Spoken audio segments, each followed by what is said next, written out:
오늘 주신 본문을 가지고 약속을 이루어 가시는 하나님의 방법이라는 제목으로 하나님 말씀 나누겠습니다. 2년 전쯤에 한 커뮤니티에서 아마 직업 관련된 정보를 나누는 커뮤니티 같습니다. 이 커뮤니티에 요즘 대기업 취업 어느 정도길래 그러냐라는 제목의 글이 올라왔던 적이 있습니다. 올해 거를 찾아보려고 그랬는데 좀 눈에 띄는 게 없더라고요. 그래서 2년 전쯤에 이런 이야기가 있었습니다. 나이 38의 글쓴이는 본인 때에는 학벌이 절대적으로 영향력이 컸다 이렇게 설명하면서 대기업 진입을 위한 최소 조건을 언급했습니다. 공대 출신은 스카이 이상 학벌을 가지고 있는 사람이라면 프리패스겠지만 그 외에는 서울 중위권 대학의 성적 3.5 이상 그리고 토익 800점 이상의 전기 전자 계열에서 공부했다면 대기업의 진입이 가능하다 이렇게 말을 합니다. 그리고 인문계열은 서울의 중위권 대학 이상은 되어야 하고 토익 950점 이상, 학점 3.8 이상, 그리고 회화 상급, 그리고 인턴과 봉사활동 같은 사회활동, 사회 경험이 많이 있어야 된다 이렇게 이야기를 합니다. 아마 본인의 10년 전 취업을 준비할 당시의 이야기를 하고 있는 것 같습니다. 그러면서 마지막에 이런 질문을 남겼습니다. 요즘에는 더 힘든가요? 그랬더니 여러 사람들이 자기의 이야기를 댓글로 남기고 그렇게 하는데요. 눈에 띄는 댓글이 있었습니다. 이렇게 기록되어 있었습니다. 대기업인 삼성전자에 다니는 것 같아요. 그 사람이 이렇게 말합니다. 맞습니다. 저건 스펙도 아니고요. 그저 주민등록증 정도 되는 겁니다. 저 정도도 없으면 아예 꿈도 꾸지 못합니다. 라는 이야기를 남겼습니다. 물론 조금의 과장과 또 조금의 예외가 있습니다. 그런데 너무 힘든 현실을 있는 그대로 보여주는 그러한 질문이었고 그러한 답글이었습니다. 우리가 잘 알다시피 사람들은 강한 것을 좋아합니다. 그리고 약한 것을 싫어합니다. 우리가 살아가는 사회만 보아도 이 사실을 너무나도 잘 알 수 있습니다. 모두 강한 것을 필요로 하고 강한 것을 찾지요. 회사에서 직원을 채용할 때 어떻습니까? 대충 모집하지 않습니다. 이번에 10명을 뽑는데 누가 빨리 오나 이력서가 도착한 순서대로 뽑는 회사는 어디에도 없습니다. 그 이력서를 다 받아서 얼마의 성적을 가졌고 어떤 활동을 했고 이 사람은 어떤 능력을 가졌을까 면밀하게 선택을 합니다. 좋은 회사이고 앞날이 보장된 회사이고 대기업처럼 규모와 하는 일에 대한 대우가 확실한 곳일수록 더 좋은 사람들, 더 능력 있는 사람들을 찾으려 합니다. 좋은 이력을 가진 사람, 실력이 있는 사람, 머리가 너무 좋아서 하나를 가르치면 2가지, 3가지가 아니라 10가지 이상의 일을 할 수 있는 사람, 그런 사람을 찾으려고 합니다. 우리는 그러한 사회의 틈바구니 속에서 열심히 하루하루를 살아가고 있습니다. 이러한 현실에서 미래를 준비하고 있는 우리의 다음 세대를 보면 조금 더 강해지기 위해서 또 조금 더 괜찮은 학교, 조금 더 괜찮은 스펙을 얻기 위해서 정말 열심히 공부하고 있다 하는 것을 알게 됩니다. 이것이 우리의 현실이고 이것이 세상의 상식입니다. 그런데 하나님은 우리의 현실, 우리의 상식과는 조금 다르게 일하십니다. 하나님이 일하시는 방법은 강한 사람보다는 약한 사람을 사용하십니다. 주로 그렇게 일하실 때가 많이 있습니다.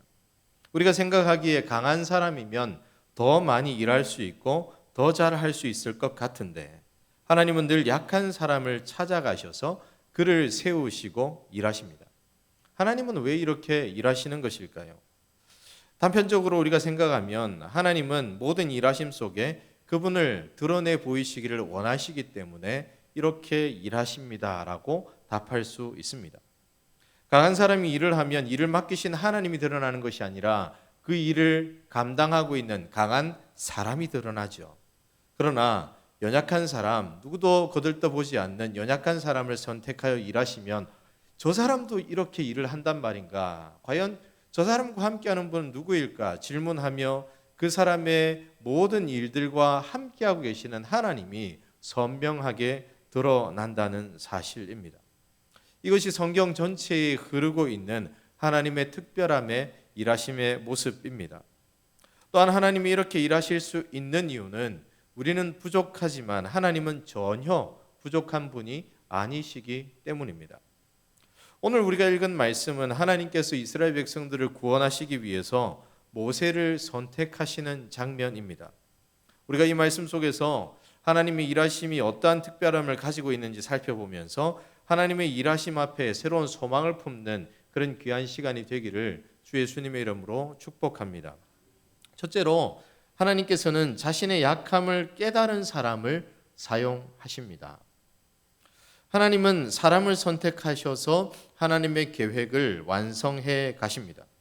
그런데 그때마다 하나님이 선택하신 사람은 약한 사람이었습니다. 그런데 여러분, 이 약한 사람이라는 것은 물론 문자 그대로 연약한 사람일 수도 있습니다. 그러나 한 걸음 더 나아가서 보면 단순히 연약한 사람이 아니라 자신이 큰 능력을 가지고 있고 많은 사람들에게 기대를 끼치는 사람이지만 스스로를 가리켜서 나는 연약한 사람입니다. 나는 아무것도 할 수 없는 사람입니다. 라고 처절하게 고백하고 그 고백 위에 머물러 서 있는 그 사람을 선택하여 세우시고 일하신다는 사실입니다. 그렇게 일하시면서 하나님은 능력을 나타내 보이십니다. 오늘 우리가 읽은 말씀 10절은 이렇게 말씀하고 있습니다. 함께 10절의 말씀을 읽겠습니다. 모세가 여호와께 아뢰되 오 주여 나는 본래 말을 잘하지 못하는 자니이다. 주께서 주의 종에게 명령하신 후에도 역시 그러하니 나는 입이 뻣뻣하고 혀가 둔한 자니이다. 이 말씀은 하나님이 모세를 선택하여서 이스라엘 백성들을 구원하실 계획을 말씀하시자 모세는 자신이 그 일을 감당할 수 없다고 하면서 계속해서 거절해 가는 그런 장면입니다. 처음에는 자신은 그러한 일들을 감당할 만한 사람이 아니라 이렇게 거절합니다. 그리고 사람들이 자신을 따르지 아니할 것이라고 말을 하죠. 그리고 나중에는 자신은 말하지 못하는 사람, 말을 잘 하지 못하는 사람이라서 백성들에게 하나님의 의도대로 말씀을 전할 수 없습니다 라고 계속해서 자기의 연약한 이야기를 합니다. 그런데 여러분, 여기에서 한 가지 우리가 짚고 넘어가야 할 사실이 있습니다. 그것은 모세가 이렇게 부족한 사람은 아니라는 사실입니다. 오히려 그는 우리가 흔히 말하는 금수저로 자라난 사람입니다. 모세의 출생 신분으로 보면 그는 애굽에서 학대를 받는 히브리 민족입니다. 소망이 없는 부모와 민족에서 태어났기 때문에 그는 아무것도 할 수 없는 연약한 사람에 불과했습니다. 게다가 모세가 태어났을 당시에는 애굽의 왕이 산의 아이가 태어나면 모두 나일강에 던지라라는 명령을 했기에 이 모세의 어머니 아버지는 이 아이를 석 달가량 숨겼습니다. 그러나 더 이상 숨길 수 없어서 이 100일도 채 되지 않았을 모세를 갈대 상자를 엮어서 만들어서 그 안에 담고 그저 나일강에 떠나보내고 하나님께서 어떻게 해주세요 라고 소망하며 기도할 수밖에 없었습니다. 그럼에도 불구하고 하나님께서는 하나님의 계획하심 속에서 바로의 공주, 그 공주의 아들이라는 칭호를 얻게 되고 그 속에서 자라나게 됩니다. 그는 당대 강대국 애굽의 왕족으로서 최고의 교육을 받게 되죠. 이 애굽의 교육을 받으면서 자랐지만 동시에 그는 유모인 자신의 어머니로부터 히브리인인 자신의 뿌리에 대한 가르침도 받았고 그는 히브리인이면서 동시에 애굽인으로 살아가게 되었습니다. 여러분, 이렇게 자랐던 모세가 정말 그의 말대로 말을 잘 하지 못하는 사람이었을까요? 사람들에게 하나님의 말씀을 제대로 전달하지 못하는 연약한 사람일까요? 아닙니다. 그는 하나님께 자신에 대해서 말하는 것과 달리 능력 있는 사람이었고 말을 잘 할 줄 아는 사람이었습니다. 이는 그가 시내산에서 하나님으로부터 받은 말씀을 백성들에게 선포하고 그 모든 말씀을 글로 남긴 그 모습에서 알 수가 있습니다. 모세를 통해서 백성들에게 전해진 이 모세오경, 이 율법서는 이스라엘 백성들이 아직도 그들의 정체성으로 삼고 읽고 암송하고 공부하는 책입니다. 만약 모세가 정말 연약한 사람이었고 아무런 능력이 없는 사람이었고 정말 말을 잘 하지 못하는 사람이었고 하나님의 뜻하신 그 말씀을 제대로 전달하지 못하는 사람이었더라면 하나님의 말씀을 전달하는 이 책을 남기지 못했을 겁니다. 또한 이스라엘 백성들을 하나님의 백성이라는 정체성과 그러한 삶을 가르치는 그런 역할을 감당하지 못했을 겁니다. 그러나 그는 이스라엘 백성들을 하나님의 백성으로 양육해 냅니다. 그들에게 모세오경이라는 율법을 통해 그들의 정체성을 자녀들에게 가르칠 수 있게 만들고 이어가게 하였습니다.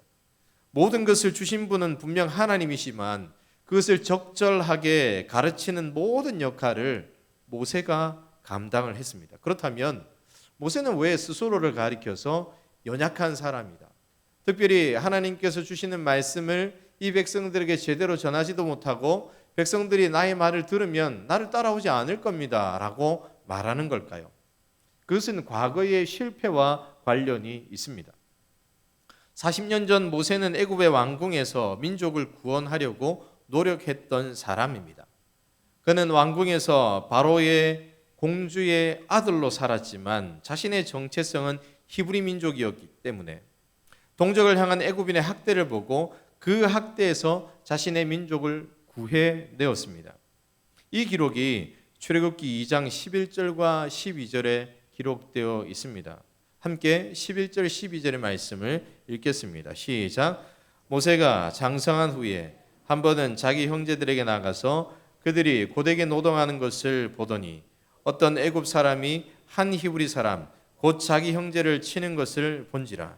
좌우를 살펴 사람이 없음을 보고 그 애굽 사람을 쳐 죽여 모래 속에 감추니라. 그는 이러한 큰 일을 감당했던 사람입니다. 나름대로 그는 애굽인의 학대에서 자신의 동족을 구원해냈습니다. 그러나 애굽인으로부터 자기의 동족을 구한 이 일을 동족 히브리인은 좋게 보지 않았습니다. 이튿날 이런 일이 일어납니다. 이번에는 히브리인 두 사람이 싸우고 있는 겁니다. 모세는 그들을 중재하려고 했지만 오히려 그들은 이렇게 말을 합니다. 14절 보면 이렇게 기록하고 있습니다. 그가 이르되 누가 너를 우리를 다스리는 자와 재판관으로 삼았느냐. 여러분, 이게 무슨 말일까요? 왜 간섭하냐 이거죠. 그 이후의 말을 보면 이렇게 또 말합니다. 네가 애굽 사람을 죽인 것처럼 나도 죽이려느냐. 이 말들을 다 종합하면 어떤 말일까요? 왜? 우리도 죽이려고? 우리가 네가 어제 한 일을 모를 것 같아? 여기에다가 너를 누가 우리의 리더로 삼았냐? 너나 잘하세요. 이런 분위기를 풍기고 있는 말들입니다. 이 사건에 대한 스데반 집사의 평가는 이러합니다. 사도행전 7장 25절에서 이렇게 말씀하고 있습니다. 그는 그의 형제들이 하나님께서 자기의 손을 통하여 구원해 주시는 것을 깨달으리라 생각하였으나 그들이 깨닫지 못하였더라. 모세는 이렇게 하여 자신의 민족을 구원할 수 있으리라 생각하고 자신 있게 그 역할을 나름 감당을 했었습니다. 그런데 이게 웬일입니까? 모든 것이 실패로 돌아가 버리죠. 결국 자신 있게 시작한 히브리 민족의 구원을 위한 일을 뒤로하고 그는 미디안 광야로 도망쳐서 죽은 듯 40년을 살아갑니다. 그렇게 40년의 시간이 흐른 오늘 하나님께서 모세를 찾아오셨습니다. 이때 모세는 과거의 실패를 기억하면서 이렇게 말하는 겁니다. 나는 아무것도 할 수 없는 사람입니다. 40년 전에는 자신이 있었는데 그때는 뭔가 한번 해보려고 내질러 보았는데 오늘 하나님께서 부르시니 스스로를 돌아보니 나는 아무것도 아닌 자입니다. 저는 그저 여기에서 죽은 듯 살렵니다. 지금은 더더욱 아무것도 할 수 없노라고 하나님께 하소연하고 있는 거죠. 그러나 하나님은 이러한 모세를 선택하시고 그를 세우시고 사용하십니다. 그가 잘났던, 능력 있던, 강했던 과거의 그를 생각하고 부르신 것이 아니라 처절하게 낮아져서 나는 아무것도 아니라고 하는 그에게 찾아오셔서 그를 선택하시겠다 말씀하시고 그를 통해서 일하시겠다 말씀하십니다. 사랑하는 성도 여러분, 하나님은 왜 이렇게 일하시는 것일까요? 왜 이렇게 약한 자신의 현실을 처절하게 깨닫고 하나님께 자신의 약함을 하소연하듯 한탄하듯 말하는 모세를 선택하시고 세우시려고 하시는 것일까요? 우리는 이러한 하나님의 일하심에 대한 목적을 사도 바울의 고백을 통하여서 알게 됩니다. 고린도후서 4장 7절에 사도 바울은 이렇게 고백하며 이렇게 선포합니다. 우리가 이 보배를 질그릇에 가졌으니 이는 심히 큰 능력은 하나님께 있고 우리에게 있지 아니함을 알게 하려 함이라. 사랑하는 성도 여러분, 사도 바울이 무엇이라고 말하고 있습니까? 약함을 알 때, 그때 하나님을 의지하게 되고 우리에게 능력이 없음을 깨달을 때 하나님의 일하심을 고백하게 될 것이기에 하나님께서는 이렇게 일하신다고 고백하며 가르치고 있습니다. 사랑하는 성도 여러분, 우리가 하나님의 백성으로 이 세상을 살면서 혹시 우리가 작고 연약하고 무능하다 하는 현실 때문에 절망하고 있으십니까? 내가 복음을 가졌기에 이 복음을 가진 사람으로서 이 세상에서 호기롭게 하나님의 백성으로서의 선포를 해 나가고자 하지만 아무것도 진척되어지는 것은 없어 보이고 되돌아오고 튕겨져 나오는 그 모습을 볼 때 우리는 한없이 약해지죠. 과연 내가 무엇을 할 수 있겠나? 내 옆에 있는 회사 동료 하나 전도하지 못하고 내 가족 중에 예수 믿지 않는 이 사람 하나 전도하지 못하는 내가 무엇을 할 수 있겠나? 스스로를 가리켜서 아무것도 할 수 없다라고 고백하며 처절하게 낮아지고 때로는 아파할 때가 있습니다. 아파하다 뿐인가요? 절망스러울 때가 있습니다. 계속한 실패 때문에 계획한 모든 것들이 실패로 돌아가는 그 현실 때문에 과연 복음을 가진 자로서 그 복음의 열매를 위해서 어떻게 살아내어야 할지 몰라서 때로는 두려움을 느끼고 있지 않습니까? 그리고 이러한 스스로에 대한 실망과 좌절, 현실의 벽이 너무 높음 때문에 복잡한 현실을 살아가고 있을 때가 있습니다. 그러나 여러분, 하나님은 이런 나약한 현실에 처한 우리들을 통해서도 분명하게 일하시는 줄로 믿습니다. 이런 연약함을 알기에 우리가 하나님을 의지하게 될 것이라 하나님께서는 아시고 연약한 우리를 선택하여 일하신다는 사실을 기억하시기를 바랍니다. 사랑하는 성도 여러분, 세상은 강한 사람을 원합니다. 그러나 하나님은 다릅니다. 하나님은 연약한 모습이라고 할지라도 하나님은 그를 선택하시고 그를 사용하십니다. 하나님께서 연약한 우리를 혹은 연약함을 깨달았기에 나는 아무것도 할 수 없다고 말하고 있는 처절하게 고백하며 뒷걸음질 치고 있는 우리를 사용하셔서 하나님의 영광을 나타내시는 줄로 믿습니다. 따라서 바라기는 우리의 연약함 때문에 뒷걸음질 치지 마시기를 바랍니다. 오히려 하나님이 이런 우리를 선택하여 사용하실 수 있고 그렇게 즐겨 일하신다는 사실 때문에 힘을 얻어서 나는 부족하지만 하나님께서 나의 능력 되옵소서, 하나님 붙들고 이 세상 앞에 맞서는 하나님의 귀한 백성들 되시기를 주 예수님의 이름으로 축복합니다. 두 번째로, 하나님은 연약한 사람들의 능력이 되어주시고 부족한 것을 채워주십니다. 하나님이 연약한 사람을 선택하시는 이유는 그를 통하여서 하나님의 능력을 보여주시기 위해서입니다. 따라서 하나님께서는 연약한 사람을 선택하신 후에 그냥 내버려 두지 않습니다. 그와 함께 하십니다. 그리고 그에게 부족한 부분을 하나하나 채워 가십니다. 오늘 우리가 읽은 본문 앞부분을 보면 스스로의 연약함 앞에 아무것도 할 수 없다 말하는 모세와 함께 하심을 보여주는 장면이 기록되어 있습니다. 자신의 연약함만을 하나님께 어필하는 모세에게 하나님은 세 가지의 기적을 보여주시죠. 지팡이가 뱀이 되게 하는 것, 그리고 손에 나병이 나게 하는 것, 그리고 물을 떠서 뿌리면 피가 되게 하는 이 세 가지의 능력을 모세에게 보여주셨습니다. 여러분, 하나님께서 모세에게 이 세 가지 기적을 보여주신 이유가 무엇일까요? 여러분, 성경을 잘 보시면 알겠지만 사실상 이 세 가지의 하나님께서 주신 이 이적을 별달리 쓸 데가 없습니다.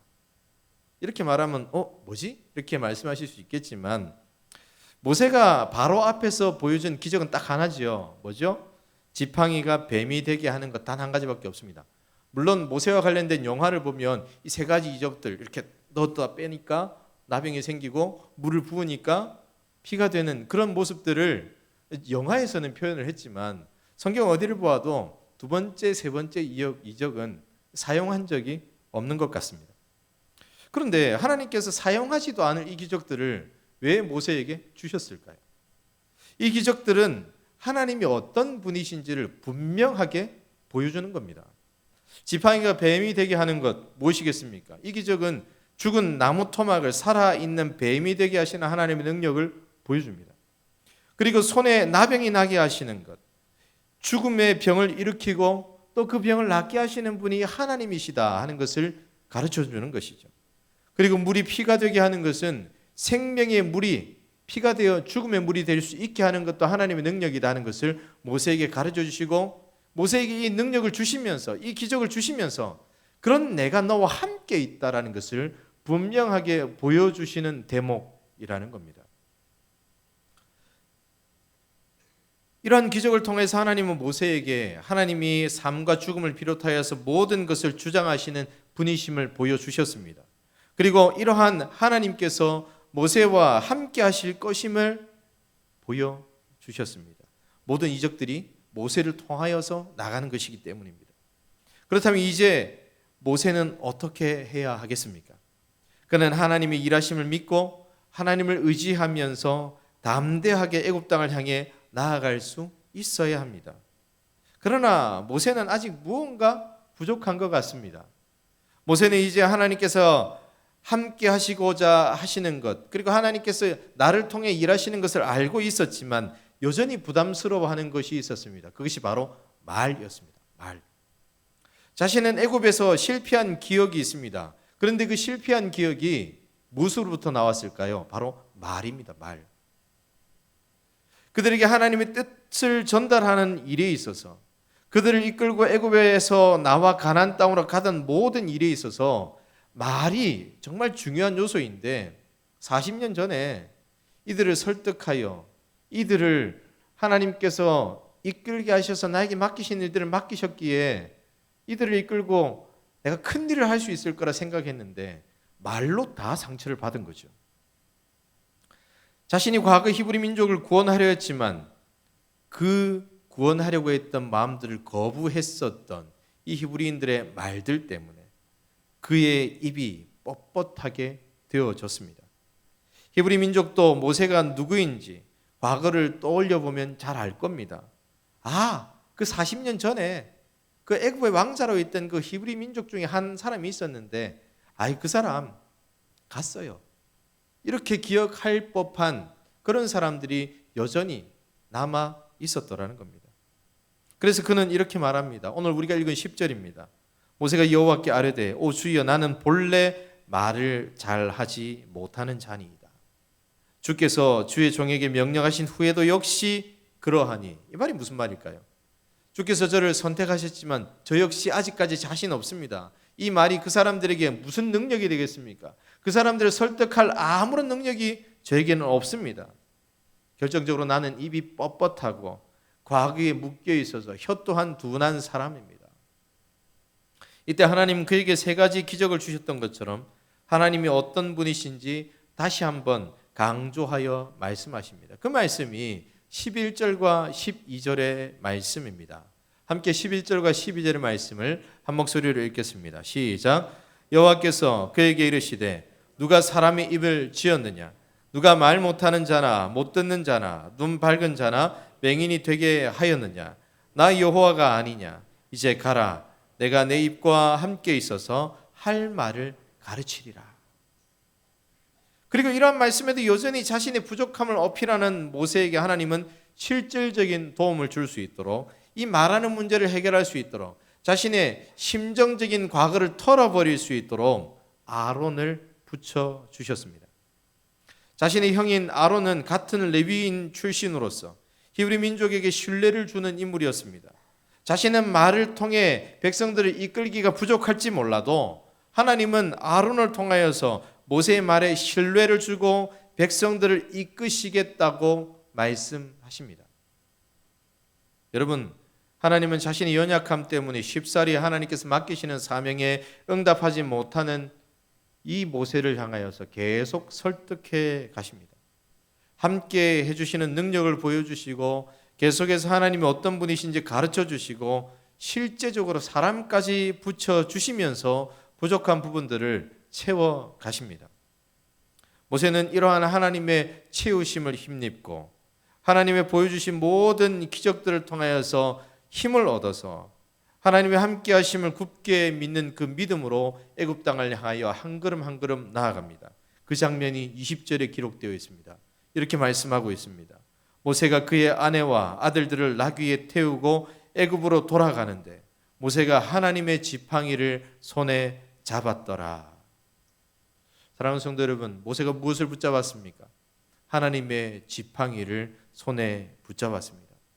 모세는 하나님이 자신과 함께 하심을 믿음의 손을 통하여서 붙들었고 하나님 나를 통하여서 이스라엘 백성들을 구원하실 것이라는 믿음의 눈으로 하나님을 바라보며 이 지팡이를 붙들고 나아갑니다. 사랑하는 성도 여러분, 하나님께서 누군가를 선택하셨다면 하나님은 그와 함께 하시면서 하나님의 능력을 공급해 주십니다. 가만히 놓아두시지 않습니다. 따라서 하나님이 선택하셨다면 우리는 그분의 능력을 붙잡기만 하면 된다는 사실입니다. 모세가 하나님의 지팡이를 잡았던 것처럼 하나님이 나와 함께 하시고 나를 통해 능력을 보이실 것이라는 믿음으로 나아가기만 하면 된다는 사실입니다. 여기 모인 우리 모두가 하나님께서 선택한 한 사람 한 사람인 줄로 믿습니다. 복음을 위해 선택하셨고 예수 그리스도의 십자가에 흘리신 그 피의 능력을 많은 사람들에게 선포하라고 우리를 선택하신 줄로 믿습니다. 그러나 우리의 면면들을 보면 너무나도 연약하죠. 하나님께서 맡기신 것이 너무나 큰데 이것을 감당할 능력들이 우리에게 없다고 느껴져서 저는 그냥 교회만 열심히 다닙니다 라고 말하는 현실에 처해져 있는 우리들이 있습니다. 분명 우리는 약합니다. 그런데 하나님께서는 이 약한 우리를 부르셨지만 그래 괜찮아 교회만 다녀 하시지 않고 우리에게 허락하신 복음을 들고 밖을 향하여 나아갈 수 있도록 능력들을 공급하십니다. 우리는 그 능력을 붙잡아야 합니다. 그렇다면 우리는 어떻게 하나님의 강함을 붙잡을 수 있겠습니까? 하나님이 어떤 분이신지 경험하는 시간, 하나님 우리에게 어떤 능력을 주시는지 깨닫는 시간, 그 시간을 통하여서 붙잡을 수 있는 줄로 믿습니다. 그 시간은 또 어디일까요? 바로 하나님의 말씀을 경험하고 기도하며 하나님께서 허락하신 은혜와 능력 위에 서는 예배의 시간인 줄로 믿습니다. 하나님께서 우리에게 예배를 통하여 말씀하실 때 그 말씀을 붙들면 마치 모세가 하나님의 지팡이를 손에 붙들고 애굽으로 나아갔던 것처럼 그런 담대한 믿음의 삶을 살아갈 수 있을 줄로 믿습니다. 그런데 여러분, 예배라고 하면 우리는 한 시간에 공적인 예배들만 생각할 때가 많이 있습니다.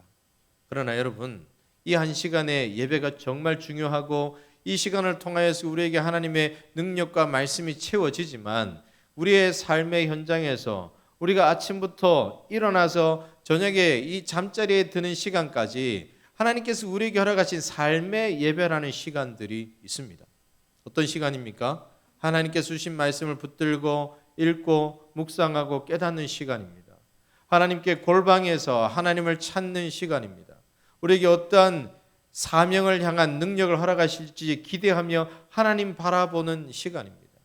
그 예배의 시간을 통하여서도 우리에게 하나님의 능력을 공급하여 주시기에 우리는 그 시간을 통하여서 하나님의 능력을 붙잡아야 하는 줄로 믿습니다. 바라기는 우리에게 주어진 말씀과 기도의 시간, 이 예배의 시간을 통하여서 끊임없이 하나님의 능력을 붙드는 하나님의 백성들 되시기를 주 예수님의 이름으로 축복합니다. 말씀을 정리합니다. 약속을 세우신 분은 하나님이십니다. 그리고 그 약속을 이루어 가시는 분 또한 하나님이십니다. 따라서 하나님은 약속을 이루어 가시면서 사람의 어떠함이 드러나게 일하지 않으시고 오직 하나님 한 분만 온전히 드러날 수 있도록 일하십니다. 그래서 하나님은 주로 약한 사람을 선택하시고 그 약함을 깨달은 사람을 선택하시고 그 약함을 도우시고 강하게 하시면서 일하십니다. 사랑하는 성도 여러분, 우리는 분명 연약한 사람이고 부족한 사람입니다. 그러나 그 부족함과 연약함도 하나님께서는 선택하여 사용하시는 줄로 믿습니다. 또한 우리에게 부족한 것이 있으면 하나님이 채우시는 줄로 믿습니다. 우리에게 연약한 것이 있으면 하나님이 강하게 세우시는 줄로 믿습니다.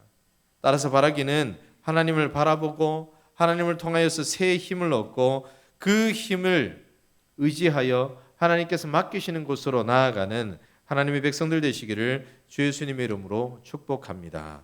기도하겠습니다.